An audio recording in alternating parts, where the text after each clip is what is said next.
You're listening to Haunted Tales with Skoto the Reaper. Crying Skies by Hymnofshadows. Chapter 4. Down. Holy shit! That was fucking awesome! Rob turned toward me with a grin. My ears were ringing and I could barely hear him. Awesome! You just watched people die! I yelled back at him.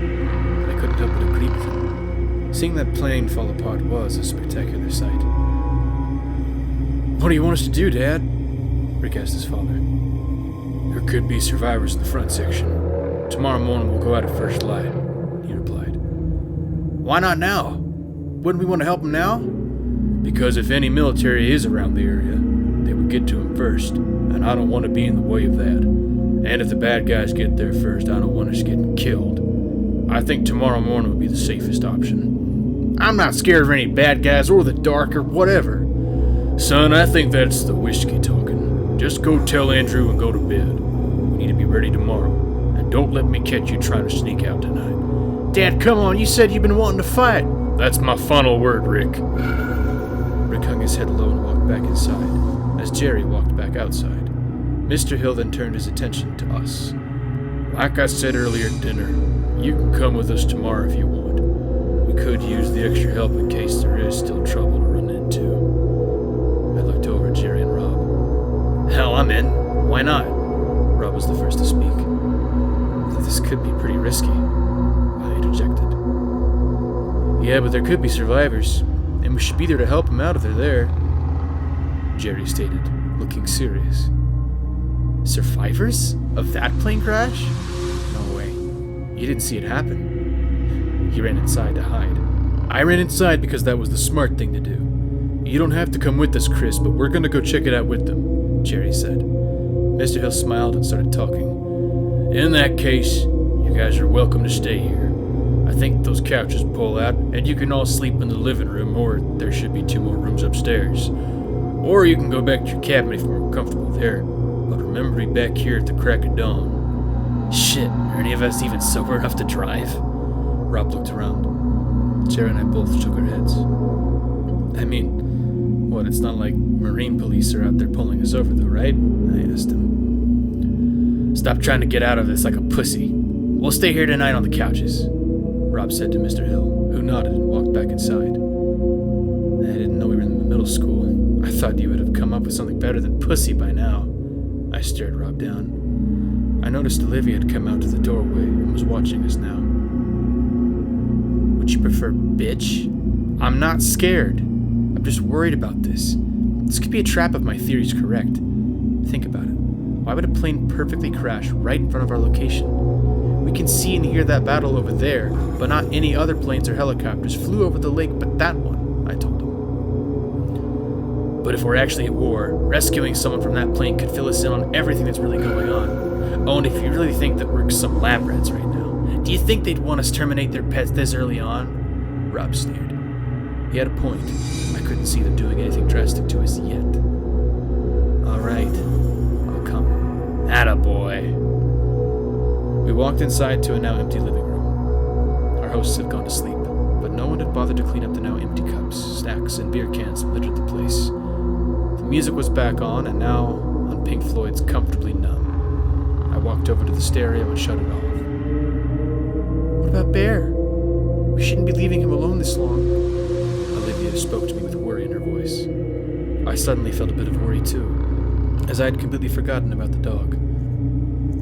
Personally, I was more of a cat person, but I still liked him. And I didn't like leaving any animal alone this long. He should be fine. We'll be back at the cabin soon enough, Jerry replied to her as he lay down in the least comfortable-looking chair. We all could have the others. Rob immediately jumped on the most comfortable-looking couch, and I offered the other one to Olivia. After turning off the lights, I took the other chair and was happy to see that it reclined back. We're gonna get, no fucking sleep tonight, Rob complained as he passed everyone a blanket. Hey, but we'll still be drunk, so we won't be tired. I smiled at him as I laid back in the chair. He giggled a little before telling me to shut up so he could sleep. Unfortunately, I had a very hard time falling asleep, as the alcohol had my mind and emotions running. I couldn't help but be very nervous about tomorrow, and I really didn't want to go. I was scared, but I didn't want to admit it to the others. The night crept by as I listened to the sounds of crickets, frogs, cicadas, and the booming. I thought it was odd that coyotes hadn't returned yet, but figured maybe they were drowned out by the booms. Eventually the booms themselves slowly faded away, and the only noise I could hear was Olivia sobbing quietly. Part of me wanted to say something to her, but I held back. In the end, I did manage to get some sleep, as my next memory was being woken up by Mr. Hill and Rick flicking on all the lights in the living room. "Wake up, everyone. It's time," he spoke stoically. I rubbed my eyes and looked around at everyone else who was coming to, and as I stood up, I noticed I barely felt any less drunk. "God damn it," I uttered. I looked over to the kitchen and noticed Andrew was getting a box of Pop-Tarts out of the pantry. I walked over to him and Rob and Olivia followed me. My throat was on fire, so the first thing I did was grab some water bottles out for all of us. "Can we have some of those?" I then asked Andrew. He nodded and walked away from the box. All three of us then ate breakfast, as Mr. Hill and Rick laid down guns on the table. Mr. Hill was armed with the lever-action deer rifle, and Rick was carrying what looked like a 12-gauge shotgun. Mr. Hill also had a pistol I didn't recognize lying out on the table, another deer rifle, and a double-barrel shotgun. Their guns honestly looked worn out and old to me, and I wouldn't have expected them to have better weaponry. "Y'all wouldn't mind using your own guns, would you? This is all we have," Mr. Hill explained to us. "Yeah, we have a lot back at our cabin, and it looked like the plane crashed fairly close to it," Jerry responded as he got his own water bottle. He skipped out on the Pop-Tarts when I offered them, however. "Great. We'll take the pontoon boat over there. You probably want to change into better gear at your place, too," Mr. Hill said as he looked us up and down. They all had on hunting clothing, and we were all in shorts and t-shirts. "We will," Jerry said once again. "All right. Go get the boat turned on, Andrew, and let's get going," Mr. Hill commanded. "Yes, sir." Andrew nodded, grabbed the boat key off of a metal hook, and walked down to the dock. We all walked out on the porch after him. The sun was just barely above the trees, creating a purple sky. I looked over at the clock and read the time, 5:37. I also noticed it was a little chilly outside, more so than in the previous days when I had woken up early to hunt. "Do you feel that? It's kind of cold." I turned back to say to the group, "You know how spring is in Georgia these days. Always bipolar like that." True.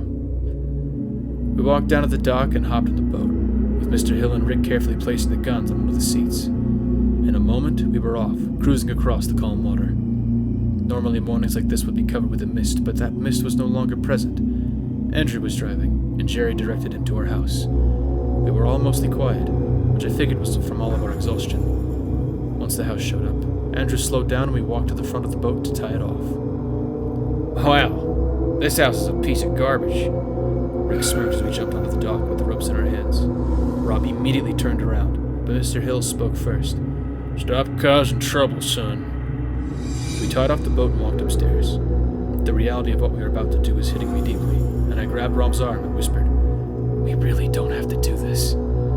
Don't be so selfish, Chris. We could be saving someone." We walked into the cabin, and I looked at this thermometer to see it read 64 degrees. "I call the AR!" Rob shouted, and picked it up off the table where it was sitting. Bear had been lying curled up on the couch and came up, running and whining to us as we greeted him. "Hey, boy. Sorry we were gone." I reached down and petted him. Rob walked off into his room, and I fed Bear with a granola bar and some water. Andrew and Mr. Hill came up and petted Bear also, along with Olivia. Bear's response was to start shaking, as I'm sure this number of people overwhelmed him. "What kind of dog is he?" Andrew asked me as he scratched his chin. "We don't know. We actually just found him the other day," I replied. "Well, he's a beautiful mutt anyway." "Thanks, man." "I'm just bringing a pistol," Jerry said to me. "I'll bring my rifle. I'm a pretty good shot," I said as I walked off into my room. It wasn't cold enough for a jacket, so I just put on a long-sleeve camo button-down and matching pants. After that, I grabbed my .308 rifle, which was leaning up on the bedside table, and a backpack that had all my hunting equipment. I finally switched out of my sneakers into boots and made my way back to the living room. Jerry and Rob were both outfitted similarly now, with Rob holding the 5.56 and a Colt revolver on his side. Jerry simply just had the Glock 17 in his hand. What shocked me was that Olivia had changed into hunting clothing too. Can I use the 270? She pointed to the lever action sitting on the table. I was shocked that she even knew what it was. Are you sure you could even shoot it? Jerry asked with a concerned look on his face. Of course, I know how to shoot a gun. Sal took me hunting. Didn't he ever tell you? She snapped back as she walked over and picked it up. This is dangerous. You could get hurt, Rob added. Oh, shut up. I'll be fine. I don't want to be here alone either. I want to help any survivors out. I, for one, think she could handle that rifle really well, Rick butted in, smiling at Olivia. She met him with a look of disgust. Okay, fine, you can come. Our property's about 200 acres and we'll start by going towards the east side of it, and that's where the plane looked like it crashed. Once our property ends, we'll be coming into our neighbors, but I think we should keep looking through all the properties on this side of the lake for the rest of the day to try to find the crash, Jerry said as he looked around at all of us. That works for us. Now let's get going, Mr. Hill replied. Jerry nodded, and we all walked out of the cabin. Bear whined and tried to follow us, and Olivia knelt down to comfort him. We'll be back soon, Bear. I promise. Once we were outside, we started left from the back of the cabin and marched into the woods. In the beginning, we were mostly quiet as we scanned the property. By the time we had finished Rob and Jerry's, the sun was completely up, and there was no trace of the crash. So we made an agreement to move on to the neighbors and keep looking there. Again and again, we looked as the day grew and kept moving on to the new property. As we walked, I noticed something odd. A large number of birds just scattered on the ground. They weren't dead, but they were just sitting around like they would in the trees. Every time I saw a bird land, it landed on the ground instead of a tree. Sometimes they would land in a small bush, but never anything higher. Hey, have you noticed the birds? I pointed out to Rob. We'd been taking up the rear of the group together, with Mr. Hill and Jerry leading the front. Rick had been trying to talk to Olivia, but she had been mostly ignoring him. Yeah, the ones on the ground. It's kind of weird, Rob replied to me. Ever see him act like that? No, I haven't, but I'm not a bird expert. Maybe it means another storm's coming. Maybe they're actually drones for the government agency watching us right now, he said sarcastically. Whatever. I'm worried about Olivia. This could be dangerous for her. She hasn't been seeming to handle our situation well, and I've never even seen her shoot a gun. Rob changed the topic. I thought you didn't like her. Just because I don't like someone doesn't mean I want him to get hurt. Also, Sal would kill us if he came back and something had happened to her. True. What do you think of her new pals? I can't stand him. That dad has no discipline, just letting his kids drink away and do whatever they want. The older brother's socially awkward, and the other one thinks he's hot shit.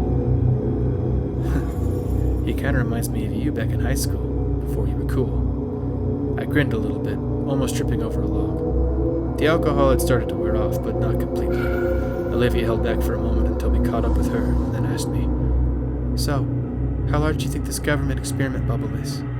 If it's just around the lake, wouldn't we be near the edge of it or something? I'd say that it could be an entire country, but Statesboro's at the edge, and I doubt they would have gotten an entire town involved. So maybe the border's just a few miles outside the lake. We've mostly been walking around the lake, not far out from it. Rob laughed. So stupid. Before I could reply to him, I heard a shout come from Mr. Hill up ahead. We found it! We all ran forward to see what he was talking about. We walked up to the edge of a hill, which led to a little creek and valley. But the trees in the valley were all shredded, and there was a large dark scar through the ground. And at the end of the scar was the front end of the plane. I felt a little bit of anxiousness come over me, and looked around for any signs of movement. I saw none, but noticed that Jerry, Andrew, and Olivia all wore similar looks of worry. Mr. Hill pulled a set of binoculars out of his backpack and began to scope the area with them. I brought up my own rifle and did the same, but didn't see anything but wreckage. Any survivors? Andrew asked his dad. I don't see anything yet, he replied solemnly. Well, let's go give it a closer look, Rick shouted and began to walk down the hill hurriedly. Wait, be careful, I shouted after him. Why? No one's here. He shot me a confused glare. No one you can see. It could be a trap, like I've been saying. Don't you think they would have shot us already? He sneered and made his way to the wreckage. We should post up, watch it for a little bit, to see for any activity, I suggested to Mr. Hill. That's a good idea, Jerry said. I'm not waiting any longer. I want to get back and get to sleep again. Rob started down the hill. Wait, his brother called after him, but Rob ignored him. Can't you make your son listen to you and stay back? I sharply questioned Mr. Hill. I don't think there's anything waiting for us. Plus, we have a lot of firepower. And if they're hurt survivors, we'll need to help them. Mr. Hill replied, and they began to walk down the hill. Andrew shrugged at me, and then followed. I looked back over to Olivia and Jerry. How are we going to help them? Nobody here's a doctor. We don't have serious medical supplies. Olivia questioned, as she threw up her hands up in the air. Look at this fucking shit! I heard Rick yell as he and Rob approached the plane. I guess we don't have a choice, Jerry said and started his way down. Olivia glanced at me before following. This is dumb. Really, really dumb. I muttered as I followed them. The wings of the turbines had been broken off too, and were strewn across the ground, along with a beat-up Humvee that had been in the storage section of the plane. I knew these types of planes could carry more than one, but I figured the others had probably flown out when the plane broke in half. It's a C-130, all right, Mr. Hill said aloud as we walked towards the cockpit. You think the government would crash one of their own planes for their little experiment? Olivia asked me. Yeah, I mean, I'm sure they have plenty of these. They just wanted us to come looking. I scanned the surrounding woods. Damn it! I heard Rob shout. I looked over to see that he was holding an assault rifle that had been broken in half. All the guns here are broken. Maybe one isn't. We should keep looking. Any survivors? Jerry called out. He'd gone over to look at the Humvee. The pilots are dead! Mr. Hill called out from the cockpit, with his voice seemingly a little shaken. I walked over to the Humvee. You think we could use this? I asked Jerry, who was looking under it. It's not good. The engine and everything is beat up. The axles are split. Shit. I trailed off as I looked around and noticed the leg of a person sticking out from behind a crate. Hey, I think there's someone over there. I tapped Jerry. He got up and we rushed over to the crate. But what I saw instantly made me feel sick. The person's body was bloody and mangled, with his limbs all twisted in unnatural directions. His face was a bloody pulp. I felt the wave of nausea hit me and turned around with my head going light. Jesus Christ, Jerry uttered and turned around also. I heard Olivia scream and figured she must have found another dead body as well. Everyone in this place is dead! Rob shouted and tossed another broken submachine gun into the woods. And the next thing I remember, a gunshot pierced the air, and he dropped to the ground. Before anyone could say anything, more gunshots sounded out, and Jerry and I immediately hit the ground and crawled over to the Humvee as the dirt sprayed up around us. Where the hell is it coming from? I tried to speak to Jerry, but I could barely hear my own voice. My brother! My brother! My brother! Jerry was just repeating again and again.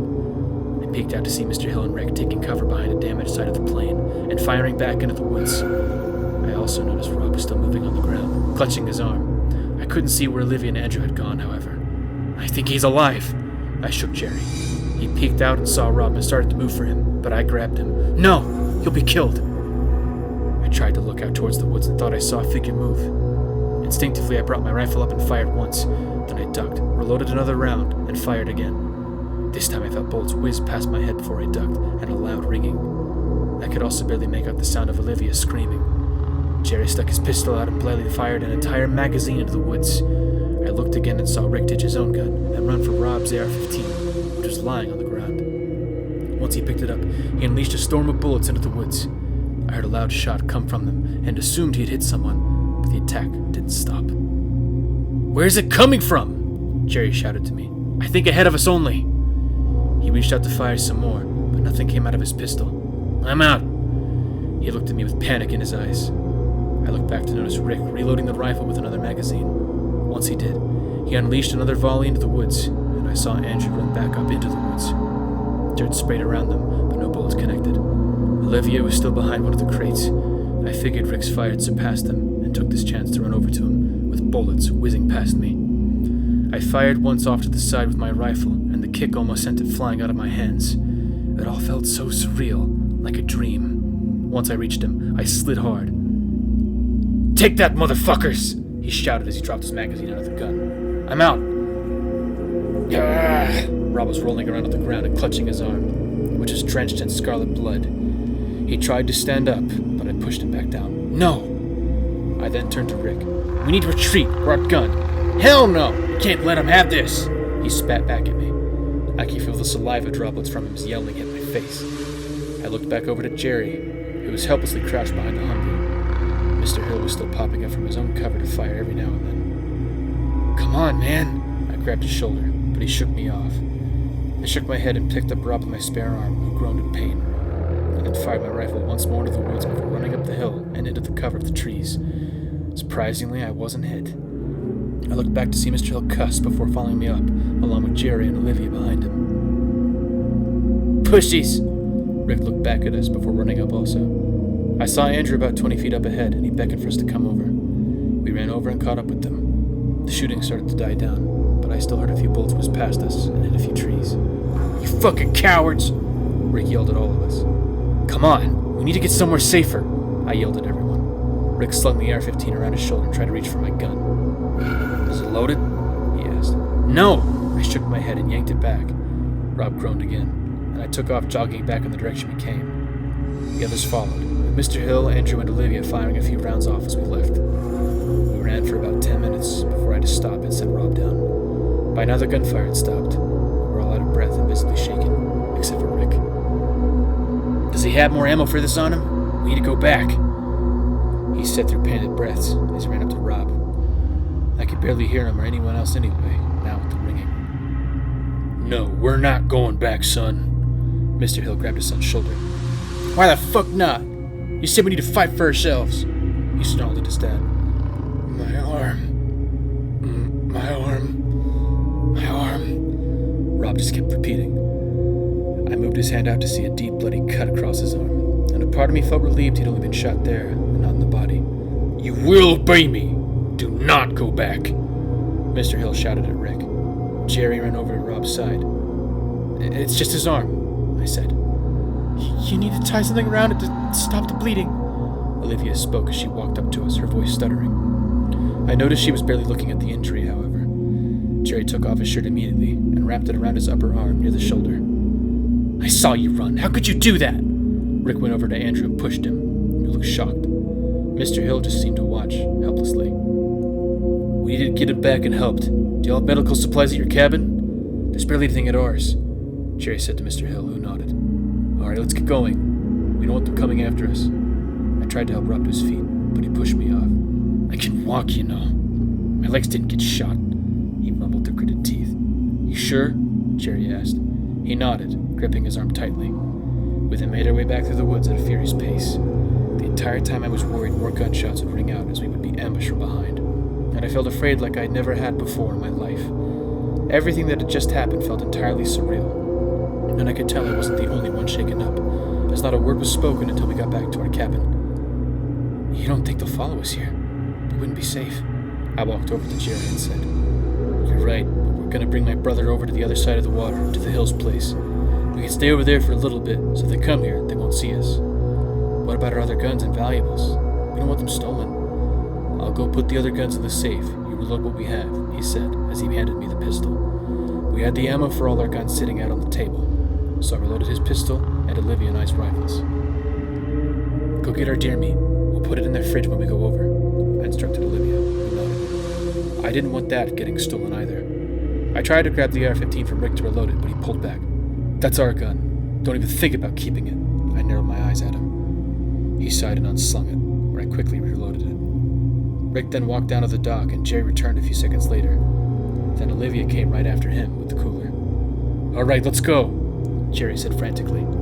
I handed him his pistol and picked up the AR-15, along with the 2 other remaining magazines. Unfortunately, there were only 5, and Rick had left the other 2 back at the crash site. I knew they had a box of some more ammo around here, though. I also picked up my own rifle and slung it around my shoulder, as I didn't know what to expect. What about Bear? Olivia asked. I sighed, feeling bad if we left the dog here. Jerry holstered his pistol and picked up the mutt, who whined as he did. As we all made our way down to the boat, I thought about any more valuables that could possibly be taken, but none of them were worth going back and wasting more time that we could be spending helping Rob. Mr. Hill already had the boat started up, and we all hopped on. How you feeling? I asked Rob, who was sitting in one of the chairs. Like I need something to numb the pain. Maybe some whiskey. he said through gritted teeth. Mr. Hill reversed out, and soon we were on the way to his cabin. "Can you move your arm?" I asked Rob. He tried to move it up, but he only got a few inches. I saw him wince in pain as he did it. "Just leave it still," Olivia said as she watched. It didn't take long for us to get to Mr. Hill's cabin, and soon we were all up in the living room, with Rob laying on the couch and taking his shirt off. The only person who seemed to enjoy the boat ride was Bear, who stuck his head into the wind like he was on a car ride. Mr. Hill, however, did not let him inside the house, and also instructed his two sons to stand guard on the porch. Rick objected to being with Andrew on it, calling him a coward once more, but Mr. Hill told him to quit complaining and do as he was told. He then went into their pantry to get medical supplies. "Let me look at the arm." Olivia lifted up Rob's arm, causing him to grunt in pain. The rest of us were all watching her and standing around him. I had kept the AR-15 slung around me still, so Rick wouldn't take it. "Here, let me clean it, son." Mr. Hill talked more quietly than he normally did as he walked over to Rob with a handful of wet rags. I also noticed he had put a dip in his mouth, probably to calm his nerves. Everyone was still wide-eyed. After a few moments of cleaning the blood away, we all looked down at the wound. The sight of the deep cut, along with the dead bodies from early in the gunfight, hit me too hard. I felt nausea running up my stomach and ran to the downstairs bathroom. It had hit my mouth, where I grossly held it in for a few seconds before letting it all out in the toilet. I paused there for a moment, expecting more to come out and feeling the burn in my throat. When none did, I hesitantly walked back out. I expected someone to show some concern or say something to me, but everyone was just paying attention to Rob. "God, can't anyone get some whiskey to numb the pain like I asked?" I heard him shout. I went over to the kitchen and got 2 glasses out of the cupboard. I then opened up Mr. Hill's nice whiskey and quickly made 2 drinks, not caring that I had used his. Rob had only asked me for 1, but I wanted something to drink to calm my nerves down. I had an adrenaline rush that was different from a cocaine-induced one I was usually used to, and enjoyed. This one almost took me back to when I was a kid and would ride roller coasters at Six Flags over Georgia. For a brief moment, my mind wandered over there to the towering rides like Goliath, one that lifted you out of the seat as you went over the hills. But another shout from Rob snapped me back into reality, and I rushed over to him with the drinks, sipping from mine as I did. The whiskey burned, but I hardly cared. Rob took a much bigger gulp than me and coughed right after that. "The pain in my arm makes the pain from drinking this straight non-existent," he mumbled to me. "I think you're a lucky kid," Mr. Hill said.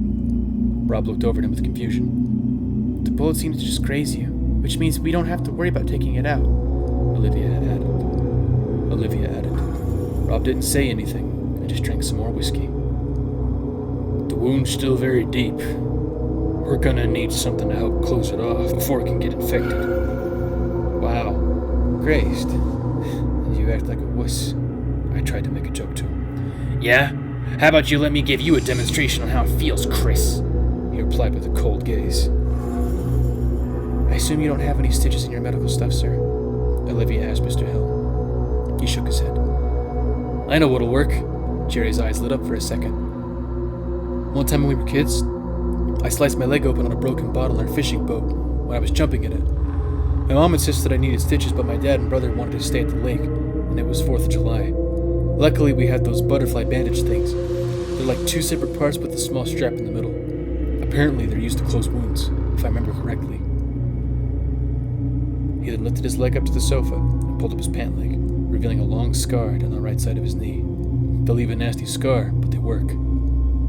Mr. Hill rummaged through his medical supplies a bit more before coming back out with a box of said bandages and a bottle of rubbing alcohol. "Lucky us," I mumbled.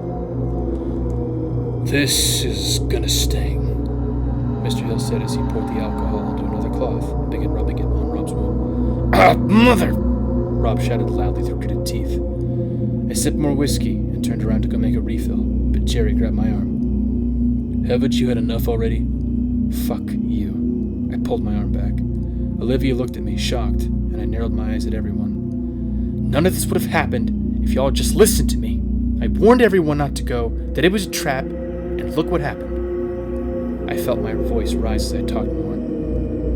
Mr. Hill stopped patching up Rob for a second and looked at me. "I understand you're frustrated, son, but Don't call me son. I'm not your son. Where's the upstairs bathroom?" Put the glass on the table next to me. I hadn't cleaned the vomit off the toilet in the one downstairs, and I didn't want to see it again. "Directly in front of the staircase," he said, studying me with his green eyes. I walked upstairs without apologizing. I didn't feel bad for my outburst. I was right about what I said. One of us could have gotten killed. The staircase was filled with outdoor-themed paintings, and so was the upstairs, which was a lot smaller than the downstairs. It featured one large opening, with 4 bedrooms and 2 bathrooms. I walked to the closest bathroom and shut the door, noticing a rancid smell. At first I thought it was in the bathroom, so I checked all the drawers, expecting to see some leftover food or something gross. I wasn't the cleanest person myself, but this smell was worse than my apartment had ever been.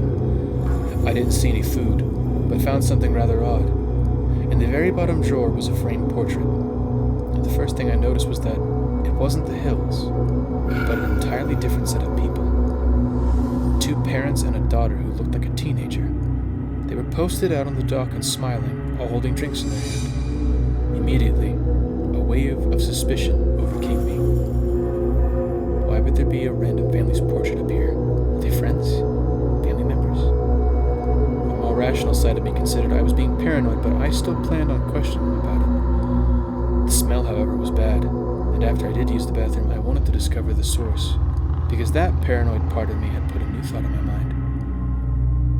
What if these people were the original owners of the lake house, and they just murdered them and moved in here? What if they were set in here by the government to spy on us directly? That smell could be the decaying bodies of these people.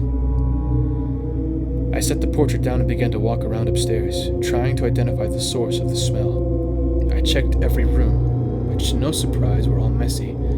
I checked the rooms for anything a teenage girl might own, like pink sheets or stuffed animals, but every decoration was water-themed, like boats and fish. After checking the last room, I walked back into the hallway room, and the smell immediately got stronger when I walked under an attic door. I stopped my footsteps and looked up at it. The imagery of the dead family hanging in the attic rafters popped into my head. I imagined them swinging as the rafters creaked, but I knew I had to check, even if I didn't want to. And I was filled with the liquid courage that whiskey brings to everyone. Slowly, I reached up to the attic door and pulled on the string. It didn't budge.